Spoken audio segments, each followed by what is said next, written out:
আজকে আমরা করব ডাইসের টু কমনের যে কোশ্চেনগুলো হয় সেটা কী করে করতে হয়। শুরু করা যাক। কোশ্চেনটা কী বলেছে, two different positions of the same dice are shown, the six faces of which are number from 1 to 6, 1 থেকে 6 মধ্যে নাম্বারিং করা আছে, 6টা face. Select the number that will be on the face opposite the one showing 2, মানে 2 এর অপোজিটে কী থাকবে। তো এখানে এই দুটো ডাইস দিয়েছে, এই দুটো ডাইসের মধ্যে না দুটো করে সংখ্যা কমন থাকবে, 2 কমন বলেছি, মানে এখানে 2 আর 5 এটাতেও কমন, 2 আর 5 এটাতেও কমন। এখানে আমরা কী ট্রিক্স ইউজ করবো, এখানে বেসিক্যালি খুবই সোজা, এলিমিনেট দ্য কমন সার্ফেস।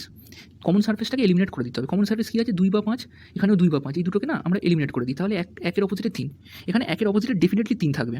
কিন্তু আমাদেরকে চেয়েছে 2 এর অপোজিটে কী হবে, 2 বা 5-এর অপোজিটে, সেই ক্ষেত্রে 2 আর 5 আমরা তো দেখতে পাচ্ছি, তাহলে 2 আর 5-এর অপোজিটে না, তাহলে এখানে কী বলেছিল 1 থেকে 6 অবধি নাম্বারিং করা আছে, তাহলে আর কোন সংখ্যাটা পড়ে থাকলো, 4 আর 6, তাহলে 2 বা 5-এর অপোজিটে 4 আর 6 হবে যে কোনো একটা, ঠিক আছে। তাহলে 2 এর অপোজিটে কী হবে, 2 এর অপোজিটে কিন্তু 4ও হতে পারে, 2 এর অপোজিটে কিন্তু 6ও হতে পারে। তো আমি এখানে 3টে অ্যান্সার সিট নিয়ে নিয়েছি যাতে বুঝতে সুবিধা হয়। এই সিটটা যদি আসে তাহলে আমরা কি কোনটাকে টিক দেবো, 1, 3, 5, 4, তাহলে অবভিয়াসলি এটা 4 হয়ে যাবে, 2 এর অপোজিটে 4। এই সেটটা যদি আসে কী করবো, 4, 6, 4 বা 6 সিএনডি, অবভিয়াসলি 4 বা 6 হয়ে যাবে।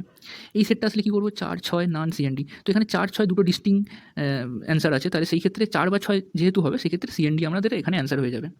যদি বুঝতে অসুবিধা হয় ভিডিওটা আরেকবার রিপিট করে দেখো, আর এরকমই টিপস আর ট্রিক্স পাওয়ার জন্য লাইক আর সাবস্ক্রাইব করতে ভুলো না। Thank you.